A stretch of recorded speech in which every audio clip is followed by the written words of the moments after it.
Hello everyone, welcome to Divya education. आज है 6 अगस्त और 6 अगस्त से रिलेटेड हमारे जितने भी करंट अफेयर्स के क्वेश्चन बन सकते हैं जो कि हमारे किसी भी एग्जाम के लिए इम्पोर्टेंट है, उन सभी को हम लोग यहाँ पे इस वीडियो में सॉल्व करेंगे।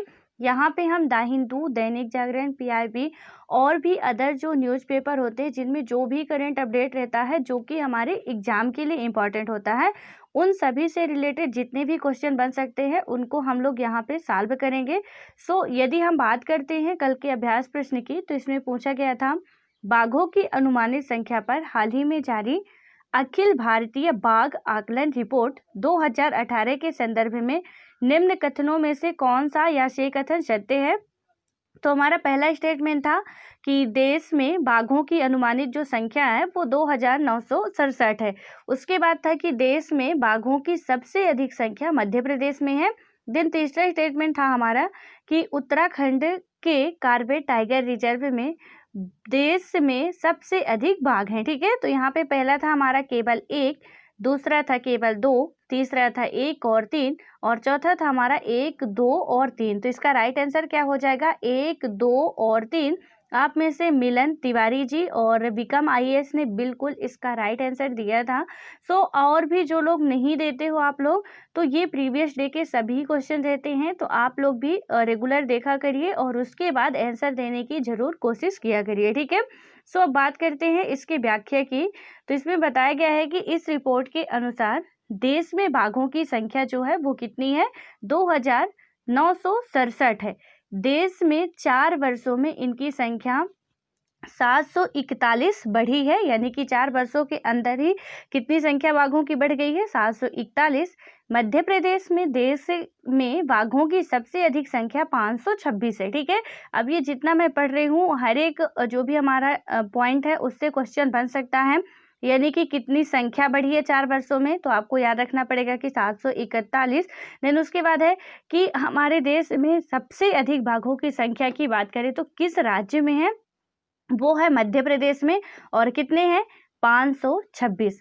देन उसके बाद हमारा है 524 कर्नाटक में है और 442 उत्तराखंड में है। ठीक है, और मतलब कि ये दूसरे और तीसरे नंबर पर कर्नाटक किस नंबर पे है? तो दूसरे नंबर पे है और तीसरे नंबर पे कौन है? उत्तराखंड 442 बाघों के साथ है। ठीक है, उसके बाद यहाँ पे बताया गया है कि उत्तराखंड के कार्बेट टाइगर रिजर्व में देश में सबसे अधिक 231 बाघ हैं। इसके बाद कर्नाटक में नागरहोल और बांदीपोरा रिजर्व में क्रमशः 127 और 126 बाघ हैं। ठीक है, यानी कि अभी हमने देखा कि एमपी में सर्वाधिक बाघ हैं। ठीक है, 526 है, मतलब पूरे स्टेट की हम बात कर रहे हैं। लेकिन यदि बात करते हैं कि किस टाइगर रिजर्व में, प्रॉपर एक टाइगर रिजर्व का नाम पूछा जाता है कि कौन से टाइगर रिजर्व में सबसे अधिक बाघ हैं, तो वहां पे हमारा राइट आंसर होगा उत्तराखंड का कार्बेट टाइगर रिजर्व। ठीक है, तो यहाँ पे क्या है? सबसे अधिक बाघ हैं। अभी प्रेजेंट टाइम में हम बात करें तो हमारे पूरे कंट्री में 50 टाइगर रिजर्व हैं। ठीक है, 50 टाइगर रिजर्व हैं जो कि आपको याद रखना है और सारे बहुत इजी हैं, आप स्टेट वाइज याद करोगे। और मैंने जियोग्राफी का जो वीडियो बनाया था, मतलब उसमें मैंने पढ़ाया भी था आपको अच्छे तरीके से मैप में कि कैसे आप एक मैप किससे याद कर सकते हो। ठीक है, तो वहाँ से आप लोग जाके पूरा अच्छी तरीके से क्लियर कर लीजिएगा क्योंकि ये बहुत इंपॉर्टेंट है हमारे किसी भी एग्जाम के लिए। तो अब यहाँ पे आपको समझ में आ गया कि उसका कौन से टाइगर रिजर्व में और राज्य में क्या डिफरेंस है। उसके बाद हम बात करते हैं नेक्स्ट क्वेश्चन की, लेकिन उससे पहले एक और क्वेश्चन पूछा गया था कि आंध्र प्रदेश का गठन कब हुआ था? देन किस आधार पे हुआ था? ठीक है, तो आंध्र प्रदेश का गठन 1953 में हुआ था, आप सभी को पता है। और ये किस आधार पे किया गया था? तो भाषा के आधार पे किया गया था। ठीक है, उसके बाद हम बात करते हैं अब पहले क्वेश्चन की। तो यहाँ पे पूछा जा रहा है कि बिहार की निम्न में से किस योजना को G20 सम्मेलन में प्रस्तुतिकरण किया जाएगा? तो पहला है जल निश्चय योजना, दूसरा है भूमि संपदा योजना, तीसरा है मत्स्य संपदा योजना और चौथा है हमारा हरित क्रांति योजना। तो इसका राइट आंसर हमारा हो जाएगा जल निश्चय योजना। उसके बाद इसकी यदि हम व्याख्या की बात करें तो यहाँ पे बताया जा रहा है कि बिहार की हर घर नल का जल निश्चय योजना को अंतर्राष्ट्रीय पहचान मिलेगी। G20 देशों के सम्मेलन में इस योजना का प्रस्तुतिकरण किया जाएगा भारत सरकार की ओर से इसकी प्रस्तुति सम्मेलन में की जाएगी। बिहार की ओर से इस योजना पर विस्तृत रिपोर्ट भारत सरकार को भेज दी गई है। गौरतलब हो कि G20 में शामिल सभी देशों का सम्मेलन 21 और 22 नवंबर को सऊदी अरबिया की राजधानी रियाद में हो रहा है। ठीक है, तो यहाँ पे आप लोगों के लिए एक क्वेश्चन है कि G20 में अभी कितनी कंट्रियां शामिल हैं, उन कंट्रियों के यदि नाम हो सके तो बताना है, अदरवाइज आपको वैसे यहाँ पे क्लियर हो रहा होगा। ठीक है, जैसे कि आप अंदाजा लगा सकते हो, आप जब गूगल पे सर्च करोगे तो आपको समझ में आ जाएगा मैं कहना क्या चाह रही थी, अभी नहीं बता पाऊंगी। तो यहाँ पे क्या है, G20 में आपको बताना कितनी कंट्रियां शामिल है, कि अपना भारत उसमें शामिल है या नहीं। उसके बाद हम बात करते हैं यहाँ पे कि हाल ही में किस देश ने महात्मा गांधी की प्रति को अपने सिक्कों पर चित्रित करने का फैसला किया है। तो पहला है फ्रांस, दूसरा है ब्रिटेन, तीसरा है नेपाल और चौथा है चीन। इसका राइट आंसर हमारा हो जाएगा ब्रिटेन। उसके बाद यदि हम इसके व्याख्या की बात करें तो यहाँ पे बताया जा रहा है कि ब्रिटेन ने महात्मा गांधी की प्रति को अपने सिक्कों पर चित्रित करने का फैसला किया है। महात्मा गांधी पहले ऐसे अश्वेत व्यक्ति होंगे जिनकी तस्वीर पाउंड पर छपने जा रही है। इस ऐतिहासिक घटना के मुख्य सूत्रधार ब्रिटेन के वित्त मंत्री भारतीय मूल के ऋषि सुनक हैं। जी, उन्होंने अश्वेत और अल्पसंख्यक नस्लों के लोगों के आधुनिक ब्रिटेन के निर्माण में मदद देने वाले लोगों के काम को मान्यता देने के अभियान का समर्थन किया है। ठीक है, तो यहाँ पे ये नस्लों होगा, तो कुछ यहाँ पे आपको गलत वर्ड्स भी दिख रहे होंगे, तो ये इंग्लिश का हिंदी किया गया है, तो इसलिए ऐसा है, तो आप लोग मैनेज कर लेना। ठीक है, तो यहाँ पे क्या होगा, ब्रिटेन ऐसा देश बनने जा रहा है जहाँ पे महात्मा गांधी की मतलब उसके पौंड में क्या होगी, इनकी फोटो छपेगी। उसके बाद हमारा अगला क्वेश्चन आता है कि BCCI ने खिलाड़ियों को उम्र गलत बताने पर निम्न में से कितने साल का प्रतिबंध लगाने का फैसला किया है। तो पहला है 5 साल, 7 साल, 3 साल या 2 साल। तो इसका राइट आंसर हमारा हो जाएगा 2 साल। उसके बाद इसकी व्याख्या की बात करें तो यहाँ पे बताया जा रहा है कि BCCI ने खिलाड़ियों की उम्र गलत बताने पर 2 साल का प्रतिबंध लगाने का फैसला किया है। नए नियम 2020-21 सीजन में BCCI के सभी आयु वर्ग के टूर्नामेंट में हिस्सा लेने वाले खिलाड़ियों पर लागू होंगे। नई नीति के मुताबिक अगर खिलाड़ी अपनी गलती मान लेता है, यानी यह कबूल कर लेता है कि उसने उम्र संबंधी गड़बड़ी की है, तो वह बच सकता है, और इस बात को छिपाने पर अगर खिलाड़ी पकड़ा जाता है तो BCCI उसे 2 साल के लिए बैन कर सकती है।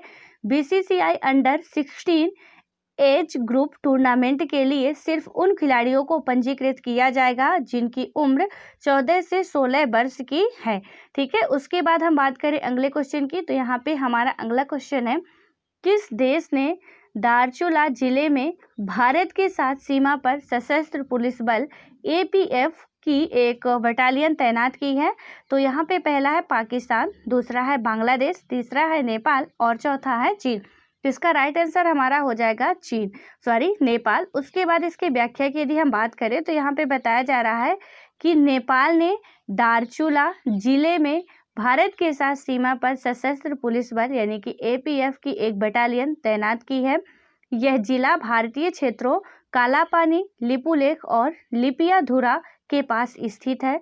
3 अगस्त को APF कर्मियों की एक बटालियन ने क्षेत्र की सुरक्षा की देखरेख के लिए उत्तराखंड के धारचूला के पास नेपाल के दारचूला में एक बेस बनाया है। ठीक है, तो यहाँ पे अभी हम लोग कुछ ही समय पहले इसको सॉल्व किए थे कि जो नेपाल का नया भौगोलिक मैप उसमें लॉन्च किया गया था, तो उसमें काला पानी जो था, लिपुलेख और लिपियाधुरा को क्या कर लिया गया था, अपने मैप में शामिल कर लिया गया था। ठीक है, उसके बाद अब हम बात करते हैं अगले क्वेश्चन की। तो यहाँ पे अगला क्वेश्चन हमारा है, केंद्र सरकार द्वारा जारी आंकड़ों के अनुसार जनधन बैंक खातों की संख्या कितनी हो गई है। तो यहाँ पे है 60 करोड़ या 10 करोड़ या 80 करोड़ या 40 करोड़। तो इसका राइट आंसर हमारा हो जाएगा 40 करोड़। उसके बाद इसकी व्याख्या की यदि हम बात करें तो इसमें बताया जा रहा है कि केंद्र सरकार द्वारा जारी आंकड़ों के अनुसार अब तक लगभग 40.05 करोड़ लोगों के जनधन बैंक खाते खोले जा चुके हैं। हालिया आंकड़ों के अनुसार इन बैंक खातों में 1.30 लाख यानी कि बात करें तो कितने रुपए, 1.30 लाख करोड़ रुपए से अधिक की राशि जमा है। जनधन खातों में यह सफलता योजना की 6ठी वर्षगांठ के से कुछ दिन पहले ही हासिल हुई थी। इस योजना का मकसद देश के तमाम लोगों को बैंकिंग सुविधाओं से जोड़ना है।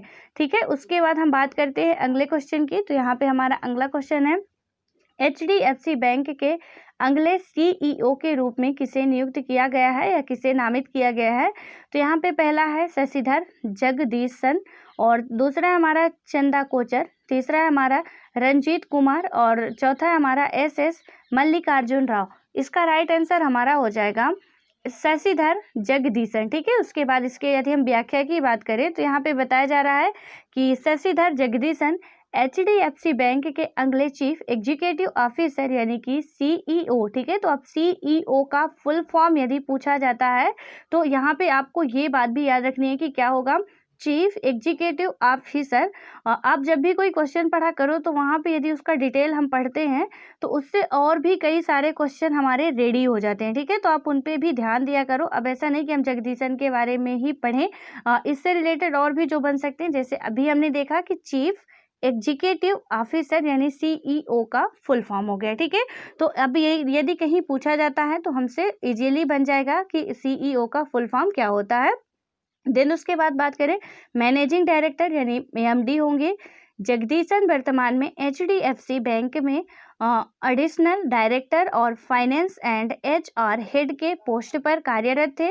वे साल 2008 में बैंक के साथ चीफ फाइनेंशियल ऑफिसर यानी कि CFO के रूप में जुड़े थे।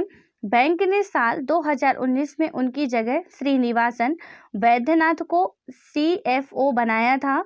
जगदीशन के पास कुल 29 साल का अनुभव है। उन्होंने फिजिक्स में स्पेशलाइजेशन के साथ ग्रेजुएशन किया है। वे पेशे से चार्टर्ड अकाउंटेंट हैं और उनके पास इकोनॉमिक्स में मास्टर डिग्री है। उसके बाद हम बात करते हैं नेक्स्ट क्वेश्चन की। तो इसमें हमारा पूछा जा रहा है कि पाकिस्तान की एक शीर्ष अदालत ने कुलभूषण जाधव मामले में कितने वरिष्ठ अधिवक्ताओं को न्याय मित्र नामित किया है? यहाँ पे पहला 5, दूसरा 7, तीसरा 3, चौथा है 2। तो उसका राइट आंसर हमारा हो जाएगा 3। उसके बाद इसकी व्याख्या की यदि हम बात करें तो यहाँ पे बताया जा रहा है कि पाकिस्तान की एक शीर्ष अदालत ने कुलभूषण जाधव मामले में 3 वरिष्ठ अधिवक्ताओं को न्याय मित्र नामित किया है। अदालत ने अपने आदेश में कहा कि आबिद हसन मंटो, हामिद खान और पाकिस्तान के पूर्व अटॉर्नी जनरल मखदूम अली खान को कानूनी सहायता के लिए न्याय मित्र नियुक्त करते हैं। भारत ने जाधव को राजनयिक पहुंच ना देने और मौत की सजा को चुनौती देने के लिए पाकिस्तान के खिलाफ अंतर्राष्ट्रीय न्यायालय का रुख किया था। हेग स्थित अंतर्राष्ट्रीय न्यायालय यानी कि ICJ ने जुलाई 2019 में फैसला किया था कि पाकिस्तान को जाधव की दोषसिद्धि एवं सजा की प्रभावी समीक्षा एवं पुनर्विचार करना चाहिए। ठीक है, तो हमारा अंतर्राष्ट्रीय न्यायालय कहाँ है? हेग में है। उसके बाद हम बात करते हैं अगले क्वेश्चन की। तो हमारा अगला क्वेश्चन है, केंद्रीय उपभोक्ता मामलों के मंत्री रामविलास पासवान ने हाल ही में वन नेशन वन कार्ड योजना के अंतर्गत कितने और राज्यों को विस्तारित किया है? तो यहाँ पे पहला 7, दूसरा 4, तीसरा 2 और चौथा हमारा 3। तो इसका राइट आंसर हमारा हो जाएगा 4। उसके बाद इसकी व्याख्या की यदि हम बात करते हैं तो यहाँ पे क्या बताया जा रहा है कि केंद्रीय जो खाद्य मंत्री रामविलास पासवान जी हैं, तो उन्होंने क्या किया कि शनिवार को कहा कि जम्मू कश्मीर, मणिपुर, नागालैंड और उत्तराखंड भी one nation one ration card योजना में शामिल हो गए हैं। इनके साथ इस योजना में शामिल होने वाले राज्यों और केंद्र शासित प्रदेशों की संख्या 24 हो गई है। उन्होंने कहा कि इसके साथ अब राष्ट्रीय खाद्य सुरक्षा अधिनियम यानी कि NFSA के तहत आने वाले कुल लाभार्थियों में 80% या लगभग 65 करोड़ लाभार्थी इन 24 राज्यों और केंद्र शासित प्रदेशों में कहीं से भी सब्सिडी वाला राशन ले सकते हैं। ठीक है, यानी कि आपको पता है अभी कुछ समय पहले ही 2019 में ये अधिनियम लाया गया था, one nation one ration card. ठीक है, तो आपको यूट्यूब पे काफ़ी सारे वीडियोज मिल जाएंगे, आप वहाँ से या गूगल से सर्च करके इसके बारे में पढ़ लीजिएगा, ये बहुत इंपॉर्टेंट है। तो इसका मतलब क्या है कि हम किसी भी राज्य में रह रहे हैं, ठीक है, तो थोड़ा सा आप इसको समझ लो कि हम किसी भी राज्य में रह रहे हैं, चाहे हम यूपी में हो, चाहे एमपी में हो, चाहे गुजरात में हो, और कहीं भी सपोज एमपी का कोई बंदा यूपी जा रहा है, ठीक है, तो उसको ऐसा होगा कि पहले होता था कि आप एमपी के हो तो एक ज़िले से दूसरे ज़िले में भी मान्य नहीं होता था, बट यदि आप अब यहाँ से जा रहे हो जॉब के लिए, अपनी फैमिली के साथ जा रहे हो, कुछ 5 से 6 महीने रह रहे हो, वहाँ पे जो भी हमारी सरकारी दुकानें होती हैं जो सब्सिडी में हमको मिलता है चावल गेहूँ, तो वो आप अब हम सबको मतलब कहीं भी जा सकते हैं, बार बार राशन कार्ड नहीं बनवाना पड़ेगा, एक ही जो बना है वही उसी से हमको दूसरे स्टेट में भी क्या हो जाएगा, मिल जाएगा। यानी कि बात करें तो पूरी कंट्री के लिए one nation one ration card, यानी एक राष्ट्र एक राशन कार्ड होगा। ठीक है, बार बार हमको नहीं बनवाना पड़ेगा कि यूपी के लिए अलग से राशन कार्ड बनवाना पड़े, एमपी के लिए अलग से बनवाना पड़े। ये बहुत प्रॉफिट वाली बात है, ताकि जितने भी जो गरीब होते हैं जिनका भी राशन कार्ड रहता है उनके लिए बहुत फायदा होगा। ठीक है, उसके बाद अब हम बात करते हैं अगले क्वेश्चन की। तो यहाँ पे हमारा अगला क्वेश्चन है, महाराष्ट्र के किस पूर्व मुख्यमंत्री और वरिष्ठ कांग्रेस नेता का 91 वर्ष की उम्र में 5 अगस्त 2020 को पुणे के निजी अस्पताल में निधन हो गया? तो यहाँ पे पहला है शिवाजीराव पाटिल नीलांगेकर, दूसरा है हमारा अशोक चौहान, और तीसरा है हमारा बिलासराव देशमुख, और चौथा है हमारा नारायण राणे। उसका राइट आंसर हो जाएगा हमारा शिवाजीराव पाटिल नागलेसर। ठीक है, यानी कि नीलांगेकर। उसके बाद हम बात करते हैं इसकी व्याख्या की। तो यहाँ पे बताया जा रहा है कि कांग्रेस के वरिष्ठ नेता और महाराष्ट्र के पूर्व मुख्यमंत्री शिवाजीराव पाटिल नीलांगेकर का पुणे में निधन हो गया। वे 88 साल के थे। शिवाजी पाटिल नीलांगेकर 1985-1986 में कुछ समय तक महाराष्ट्र के मुख्यमंत्री रहे। उन्हें लातूर के एक बड़े सहकारी नेता के रूप में जाना जाता है। उसके बाद हम बात करते हैं अगले क्वेश्चन की, तो जो कि लास्ट क्वेश्चन है। इसमें क्या बात की गई है कि निम्न में से किस राज्य ने महिला सुरक्षा के लिए ई रक्षाबंधन कार्यक्रम शुरू किया? तो पहला है बिहार, दूसरा है पंजाब, तीसरा कर्नाटक, और चौथा है हमारा आंध्र प्रदेश। तो इसका राइट आंसर हमारा हो जाएगा आंध्र प्रदेश। उसके बाद इसकी व्याख्या के लिए हम बात करते हैं। तो आंध्र प्रदेश के मुख्यमंत्री वाई.एस. जगनमोहन रेड्डी। ठीक है, तो आंध्र प्रदेश के सीएम कौन है अभी वर्तमान समय में? वाई.एस. जगनमोहन रेड्डी जी हैं। तो इन्होंने क्या किया कि राज्य में बच्चों और महिलाओं की सुरक्षा के लिए पुलिस विभाग और सीआईडी द्वारा संयुक्त रूप से ई रक्षाबंधन कार्यक्रम शुरू किया। भाई बहन के प्यार का प्रतीक रक्षाबंधन पर साइबर अपराधियों से महिलाओं की सुरक्षा के लिए आयोजित किया गया था। ई रक्षाबंधन के अंतर्गत स्कूलों, कॉलेजों और कामकाजी महिलाओं को यूट्यूब चैनल के माध्यम से साइबर सुरक्षा विशेषज्ञों के सहयोग से 1 महीने तक ऑनलाइन प्रशिक्षण दिया जाएगा। ठीक है, उसके बाद हम बात करें अगले क्वेश्चन की, जो कि आज का हमारा अभ्यास प्रश्न है। भारतीय जलवायु कार्यकर्ता जिसे संयुक्त राष्ट्र महासचिव एंटोनियो गुतेरस। ठीक है, तो सबसे पहले तो आपको ये याद रखना है कि संयुक्त राष्ट्र महासचिव कौन है? तो वो कौन है? एंटोनियो गुतेरस है। ठीक है, उसके बाद क्या है कि क्या किया इन्होंने कि अपने नए सलाहकार समूह के लिए नामित किया है। तो यहाँ पे पहला है अर्चना सोरेक, दूसरा है रिद्धिमा पांडे, और तीसरा हमारा लिसिप्रिया कांगूजम, और चौथा हमारा कांजी अहमद। तो इसका राइट आंसर क्या होगा वो आप लोगों को बताना है, क्योंकि हम ये क्वेश्चन बहुत ही अच्छे तरीके से सॉल्व कर चुके हैं। सो आई होप कि आप सभी लोग ज़्यादा से ज़्यादा आप लोग आंसर देने की ज़रूर कोशिश किया करें, और हाँ, आप अपने दोस्तों के साथ भी वीडियो को शेयर किया करें ताकि उन तक भी आसानी से पहुँच जाए, और वो भी आपके साथ साथ ही किसी भी एग्ज़ाम की जिसकी भी तैयारी कर रहे हो तो उनका भी फ़ायदा हो सके। ठीक है, सो ऑल द बेस्ट।